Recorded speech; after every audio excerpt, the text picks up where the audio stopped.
long after Donald Dowridge is here to tell us about Frederick Douglass or to give us his inspirational words, I promise, Donald, that they will know the work that you've done. I promise. Donald Dowridge.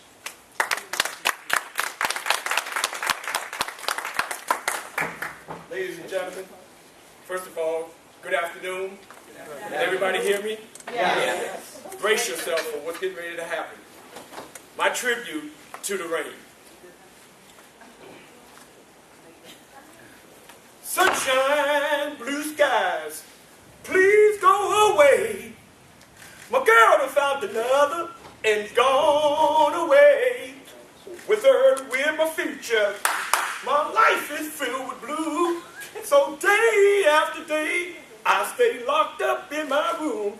I know to you, it might sound strange, but I wish it would rain.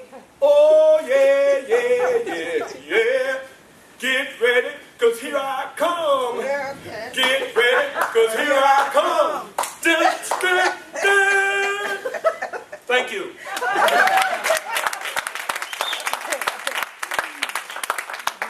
Just to let you know, in 1996, yes, I auditioned with the Temptations. I am part of the Temptation fan club.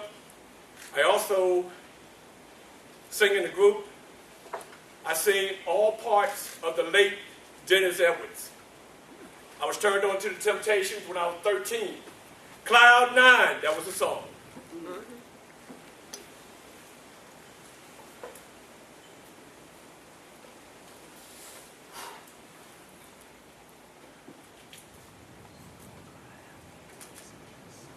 Ladies and gentlemen, I was born on Thanksgiving Day, 6:20 a.m. My mother, Elizabeth Taylor, no, not that Elizabeth Taylor, the poor black Elizabeth Taylor, was approached in Baltimore, Maryland, where I was born, by a young man. The young man asked my mother, "Do you love me?" She said, "Yes. Leave those babies." So she walked away and left us on a corner. Okay. Ladies and gentlemen, I went through 5 foster homes. Treacherous, tormenting foster homes. I hold a can of ALPO dog food in my hand. This ALPO dog food is what I was made to eat for 9 straight months. I've been kicked in my chest. My biological father came and got me out the foster home when I was 11, going on 12 years old. Ladies and gentlemen, I'm a survivor. I have knife wounds on my body from my biological father. As a matter of fact, I still go to the doctors because he stabbed me 7 times in the back of my head right there. You talk about what? Giving up? Quitting? Well, guess what? G.O.D. He had a plan that I didn't even see. He birthed me for a reason. 26 years later, I stand before you because I almost quit. Ladies and gentlemen, you're looking at a former gangbanger. That's right, gangbanger from the South Bronx. I was the vice president of the 17th Division of the Black Spades. Ladies and gentlemen, I didn't care about who you were or who you be or what you about. You got in my path, you going down. My name back then, Junebug.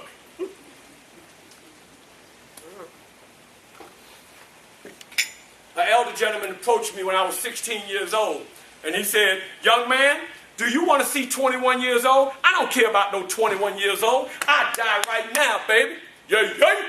That's a little take from my boy Ice Cube. My man, he like, "Mira como está?" No, right? All right? Well, it's amazing because I was 16 then, I'm 61 now. I get the chance to live that 61 one more time, y'all. I didn't do it. Huh? Bam! How great are you? I went in the military when I was 21 years old. I was cool then, and I'm COOL now. But watch this. when the drill sergeants came and started screaming and hollering, "Get off that cattle truck. Where you think you at?" Well, all the other young men, they hustled off. I picked up my duffel bag, and I walked off with my drag.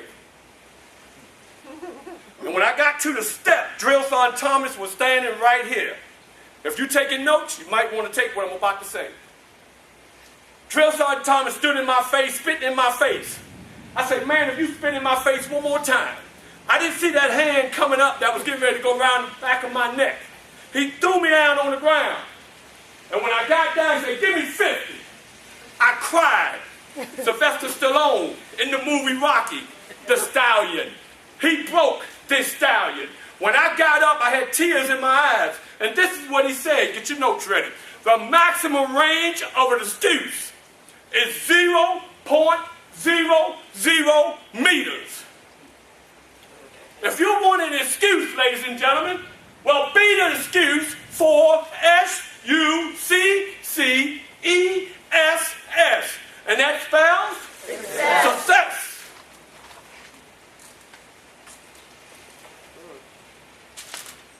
Let me rip a page out of my book.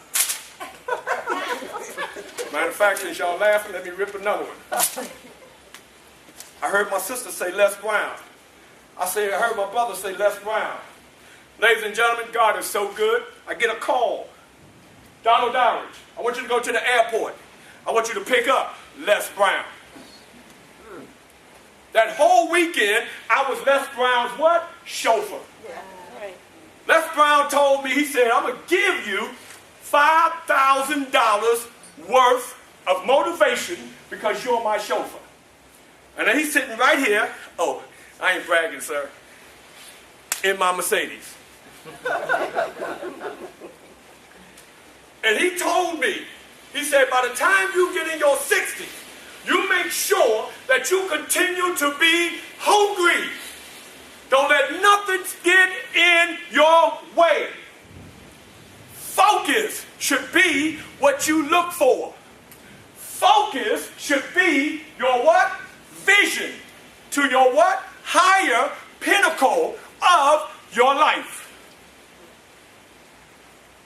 Ladies and gentlemen, it's not over yet. Every day that man come by your bedside and wake you up, recognize, take your note, BET, bound to excel and triumph. BET, always be bound to excel and triumph. Because if you don't, then you miss out on your RAP, realizing your altitude power. So you always got to stay on guard with your life, because you only get one. You got to bring your best to the table, even when you're what? Tired. You got to get up when you don't want to get up. When people say, "Sit down, who you think you are?" I am somebody. But if you don't believe in you, man, you'll never get to your destination.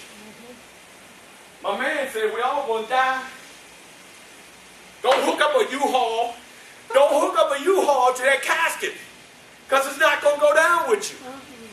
So while you here, expel all your energy and strength. But don't be selfish with it. Somebody out here can use your gift. You got the gift that you can take somebody else to the next what? Plateau of their what? Dimension. Not the next plateau to your dimension. You don't count. Yeah. When I came out those 5 foster homes, and when I came out of them tragic situations, nobody told me that I would have the opportunity to sit and break bread with little Bernice. Who is little Bernice? Next time you look at the Martin Luther King funeral, and you see that little girl on mama's lap, that's little Bernice. Breaking bread with her. She poured into me. And she said, "Donald, allow me to tell you this." I said, "Yes, ma'am." She said, "Look, be unselfish with you." I said, "What do you mean?" She said, "Put you up on a shelf When you put yourself on the shelf and you reach out to somebody else, you'll be amazed at all the blessings that will trickle down on your success. My time is ticking. Anybody ever heard of Dr. Miles Monroe? Yes. I went to see Dr. Miles Monroe back in the 90s. I sat right there on the front pew. I had to be to work the next morning. Being that I was the first black manager at the United States Post Office here in Tampa. I sat there and I sat there. After it was all said and done, I went over to him. I said, "Sir, can I have some time with you?" He said, "Yeah. Sit there. I got to meet and greet everybody." That was another hour off my clock. But I didn't care because I had to be to work at 8 o'clock in the morning. I sat there. That man gave me 2 hours of his time when it was all said and done. And he told me, he said, "Son, I don't know you from the next person, but I will tell you this. God got a plan for you. Open your head, open your mind, open your heart. The plan sits right there." This man don't have a plan for me. I don't have a plan for him. The plan sits where? Inside. Ladies and gentlemen, this is my 13th book. My 14th book is still sitting in my computer. Motivational Moments. I wrote this book directly after leaving Dr. Miles Monroe in 1996. But, sir, I failed me though. Somebody said we're going to fail our way to success. I failed me. You know why I failed me? I took the manuscripts and I put them in a drawer for 17 years. Can I go back to God, please? 17 years later, sir, I go and push this to the publishing company. It comes out number 1 on the Barnes & Noble's book list. But it's been sitting in the drawer for 17 years.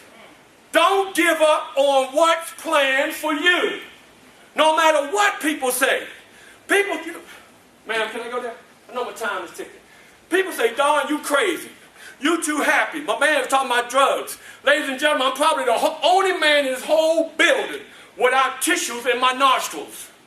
In Monterey, California, me and my boys, we driving down the street and by what? 1978 Magnum, Dodge Magnum, 2-door with the coupe. Tinted windows like black as that chair. We in there getting it on. I get a flat. We go to the gas station. A hippie comes out. He says, "Yo, dude, can I help you?" I sneeze. He said, "Man, you just sneezed out your tissues. Leave that Coke alone." I said, "Man, you tripping." What was in my hand? I just wiped it off. I said, "Fix my tire." Got back in the car. More blood flowing everywhere. Like you, my brother, I'm an ex-addict too. But guess what? Being an ex don't mean you have to be what? The future. All you got to do is, sir, can I have your permission? Absolutely. All you got to do is that 360. And I ain't talking about Michael Jordan. The 360 of believing in who you are. Can I get somebody to get up and get there with me? Can somebody get there with me? Huh? I know I got to go. My favorite breakfast cereal is no other than Kellogg's Frosted Flakes. I got a letter sitting on my desk. I'm getting ready to write Kellogg's and tell them to fire that fake Tony the Tiger. Fire him. Send him on his way. You know why? Because he can't give you like I can give it. Because guess what? I, and you should too, be what?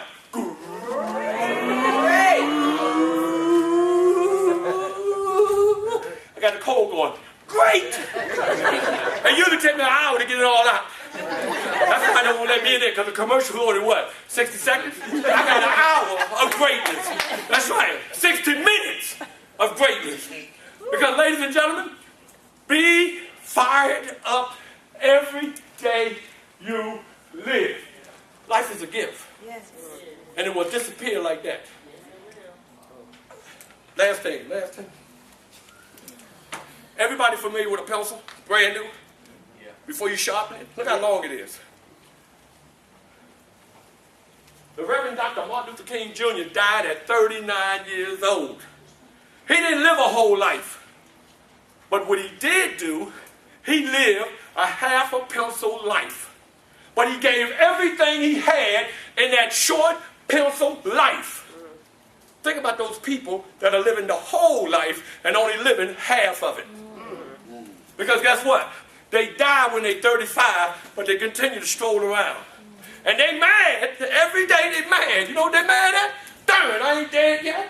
Darn, I'm supposed to die 20 years ago. Shoot. So they so mad, they get in your way. They get in your mad, they want to take what you got. They so mad, they look at you with a frown.